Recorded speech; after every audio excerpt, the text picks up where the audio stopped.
High Stone as a class is very powerful, but its tree did feel a bit Johnny, weak, Moxie's to be fair. poopy. New talents have been added to flesh out some of these thematic ideas, while a She's few have been right. removed, and the tree has been compressed. Key changes. Okay, so Gang Tough and its 10% toughness damage reduction has been removed. The class is a little squishier in that way, but it also gets more dodges base and more base toughness in exchange for a missing node, so it'll be a little easier to play in the early game. It also gains several new talents in place of this, and some additional safety options. The tree has also been compressed so that if you were to build the same build as before, at least in my experience, you usually get maybe 1 or 2 even extra talent points to spend prior to where you were. Overall, my experience on High Scum is that it feels basically the same, a touch squishier, but also a little bit more lethal. And Pickpocket was adjusted so that it only triggers on melee kill. A talent called Splash Damage was added, and it is a bit scary looking as a talent from a balanced perspective. Toxic Renewal was adjusted and looks impressive on paper.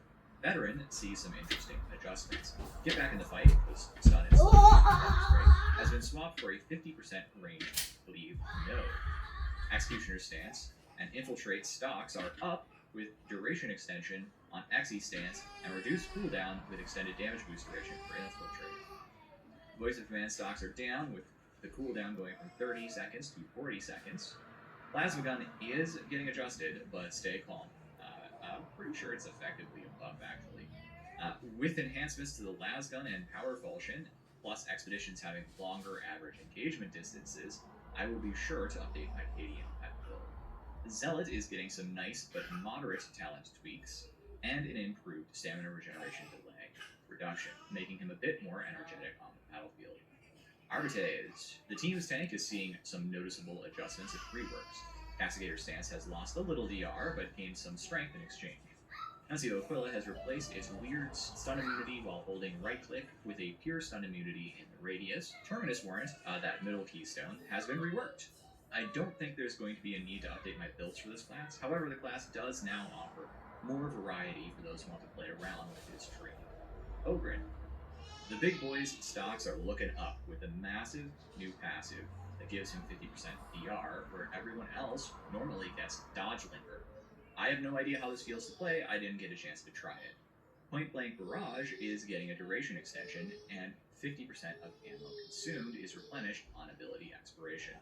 Indomitable now always staggers enemies, no more bad behavior into Purple Havoc bad guys. Frag Bomb stocks are way up, better invest now, with a kill flag on all human-sized enemies.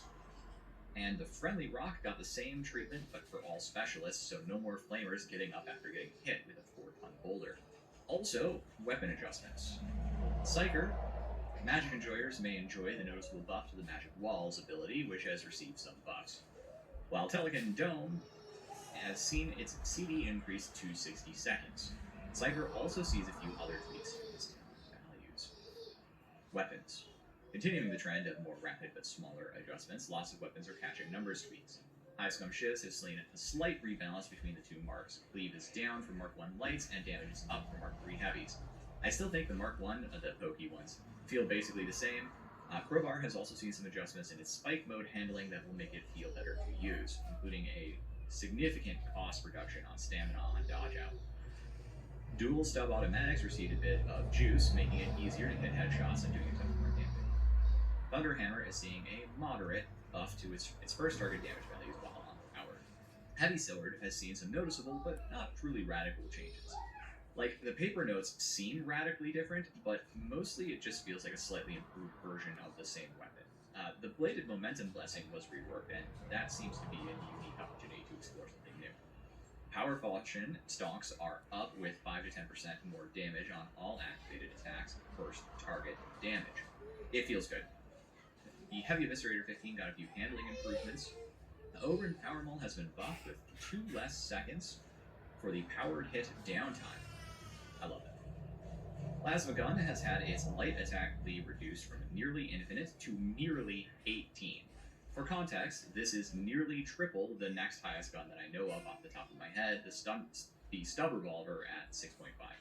I think it will be pretty hard to notice this change, but it's at least a step in the right direction if we're kind of reworking this weapon into something that has a bit more expression in its usage. Secondary fire has not been changed for Cleave, but is now more ammo efficient, so there's more reason to use it. The gun's wield times are slightly slowed down as well. But like I said, since it's more efficient to shoot right clicks and the left clicks aren't, I don't think, going to be meaningfully different to shoot into most targets, I think this is effectively a buff, but we'll see. Infantry las guns got most of what I wanted. Improved ammo supplies, much better stamina expenditure, behavior when running, slight increases to hit scan, radius to improve reliability in shooting, also a few other tweaks like minor annuling damage buffs and efficiency blessing improvements. The light version of the las gun got the accuracy changes I was hoping for, but it wasn't made on all the las guns. I think we'll have to see how that feels, and hopefully it can get ported over. However, with at least the slower fire ones, you can always just shoot a little slower and get a lot of effect anyway, so I think it may be okay. I will say I love using this gun right now, especially in expeditions, where the average fire range is longer. Las gun trooper stocks are looking good, better, and fast. Ogryn Stubbers got noticeable changes, a suite of them in fact. Buffs, nice buffs. Too many to go over here. Ripper gun melee is now a heavy attack. Quality of life and fixes. Okay, so we have a bunch of like small fixes and quality of life stuff. The thing that jumped out at me here is there's a change to the pacing in Havoc, which increases the quote terror point maximums and allows elite spawn overrides. And I had to kind of double check what this means. I was pretty sure I knew what it was, but it basically terror events are events. What that means is when the event wave comes, there's on a lot of maps, it's kind of pre-scripted. There's no real like way for elites to be spawning, but in theory, in Havoc, for Havoc enjoyers, we should be getting a waves of elites occasionally in Havoc. That sounds great. I hope I get like bullied in my events finally, and hopefully that works. All right, that's really it for the executive summary. Hope I did that fast enough for you to enjoy and get back to your regularly scheduled programming. I have a video or two going up on actual missions I've played, so you can see those. And then, of course, I'll be working on some other content as time allows. But don't forget to drop by my stream later today, where I will actually be playing through the mode and answering questions in detail and trying different builds and whatever else interests you. Warm regards, everybody. Rich.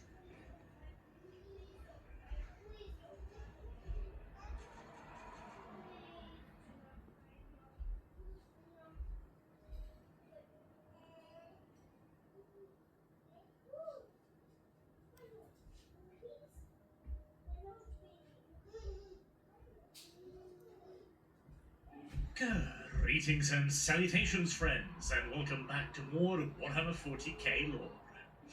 Where today we are going to ask and answer the question, how do you do space combat if your primary means of offense is biting someone? This is, of course, not a problem that the majority of spacefaring civilizations will ever need to address. But for the literal space bugs, that is the Tyranids, it is a daily struggle. As their only ways of attacking other spacefaring civilizations in the great empty void is to A.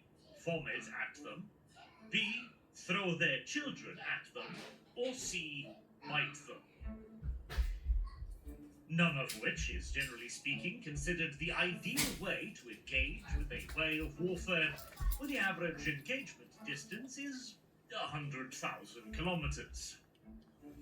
And yet, despite these obvious difficulties, the Tyranids have actually proven themselves to be a pretty damn dangerous foe in the void. As every time one of their main hive fleets has entered Imperial space, it has caused no end of difficulties for the defender.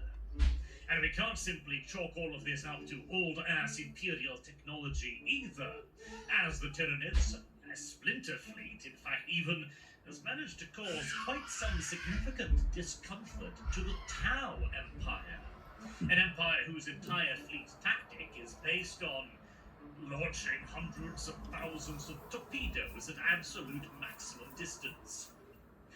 Nor can their successes be chalked up entirely to the author said so, as there is actually a certain degree of rhyme and reason as to why fighting somebody could actually be a theoretically functional tactic in space.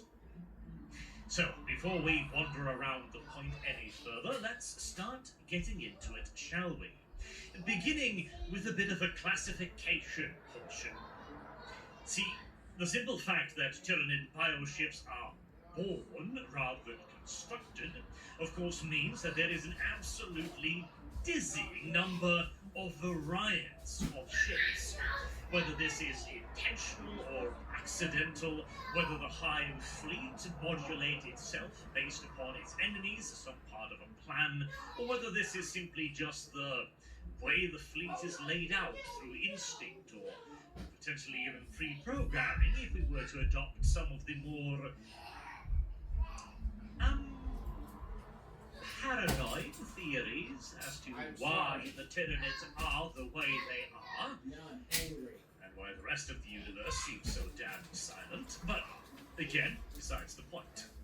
So we shall instead use Imperial classifications on the Tyranid warships. So instead of concerning ourselves with a strangler or a bioplasma drone, a caustic or a strangler or a war drone, etc., we are going to divide them into drones, which is the smallest form of bioorganism, in essence the equivalent of an Imperial Navy corvette. Then we have ships. They are the equivalent of an Imperial Navy frigate. Then we have prowlers, the rough equivalent of a light cruiser. Fiends, the equivalent of an actual full cruiser. Devourers, the equivalent of a battle cruiser. And finally, hive ships, which is the equivalent of a carrier, a battleship, or otherwise a capital vessel. And again, these are Imperial rough classifications, as in many cases the Tyranid bioorganisms are not going to be fulfilling quite the same role as the Imperial equivalent warship, obviously. For example, starting with the smallest warship class vessel, the drone, we see an immediate divide into two types of drones.